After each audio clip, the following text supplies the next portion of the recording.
माँ तो बस माँ ही होती है। कुसुम नेहा के लिए दूध लेने रसोई घर में गई थी।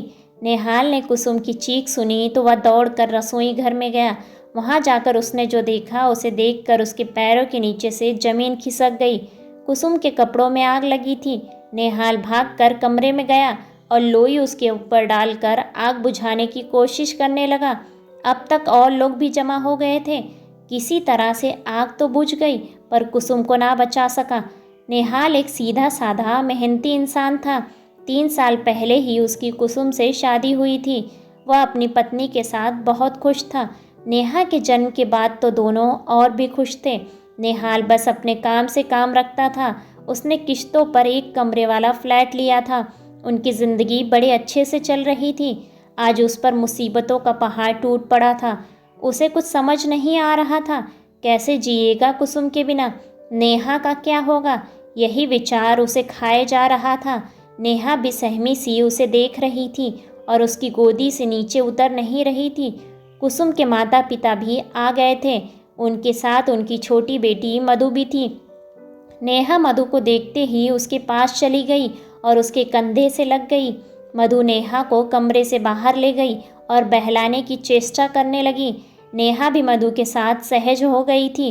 शाम तक कुसुम का अंतिम संस्कार भी हो चुका था। परिवार के सब लोग बैठे थे। सबके मन में एक ही बात थी, अब इस छोटी सी बच्ची का क्या होगा। कुसुम 5 बहनों में सबसे बड़ी थी। कुसुम के पिता की गांव में एक छोटी सी दुकान थी। कुसुम की मौत का उन्हें गहरा सदमा लगा था, पर अपना दिल कड़ा करते वे नेहाल को दिलासा दे रहे थे। नेहा मधु की गोद में सो गई थी। अचानक कुसुम के पिताजी उठे और नेहाल के पास आकर बैठ गए।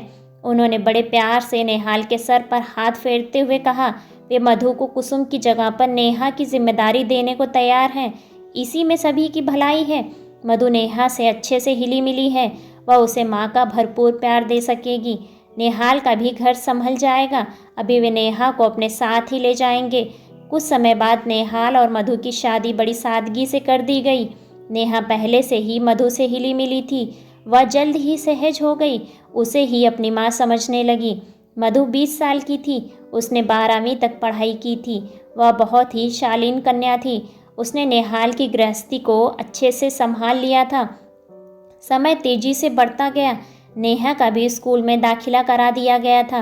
अब वह तोतली बातों से घर भर को बहलाती रहती। जल्द ही उसका अपना भी बेटा हो गया।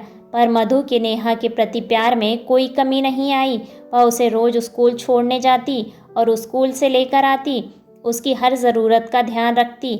एक दिन उसे नेहाल ने बताया कि उसकी दूर की एक बुआ जी जो हरिद्वार में रहती हैं, उनसे मिलने आ रही हैं। उन्हें नेहाल के साथ हुए हादसे के बारे में कुछ भी पता नहीं है।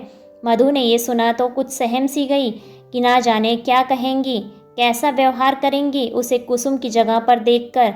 इसी उपाहों में सांझ हो गई। उसने जल्दी से घर का काम निपटाया और रात का खाना बनाने में जुट गई। सांझ हो चुकी थी। दरवाजे की घंटी सुनकर उसका दिल जोरों से धड़कने लगा। उसने अपने पल्लू सही किया और दरवाज़ा खोला।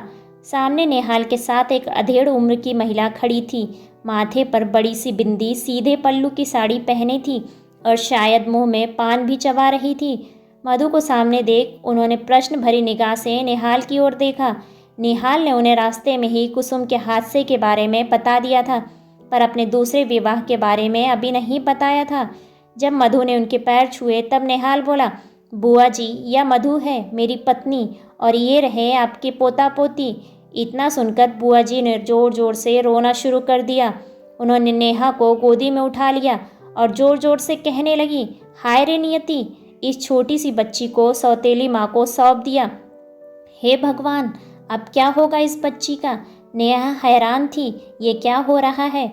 वह बुआ जी से अपने आप को छुड़ाकर मधु से लिपट गई। नेहाल ने उन्हें बहुत समझाने की कोशिश की, पर वे शांत नहीं हो रही थी। नेहाल उन्हें किसी तरह से शांत करके कमरे में ले गया। बच्चे भी सहमे हुए थे। आखिर नेहा मधु से पूछने लगी, माँ, सौतेली माँ क्या होता है। मधु ने उसे सीने से लगा लिया और बेतहाशा चूमते हुए कहने लगी, माँ बस माँ ही होती है, जैसे मैं हूँ तुम्हारी। इसी तरह की बेहतरीन कहानियों को सुनने के लिए वीडियो को लाइक और चैनल को सब्सक्राइब करें और अपने विचार कमेंट्स बॉक्स में कमेंट्स करके हमें ज़रूर बताएं। धन्यवाद।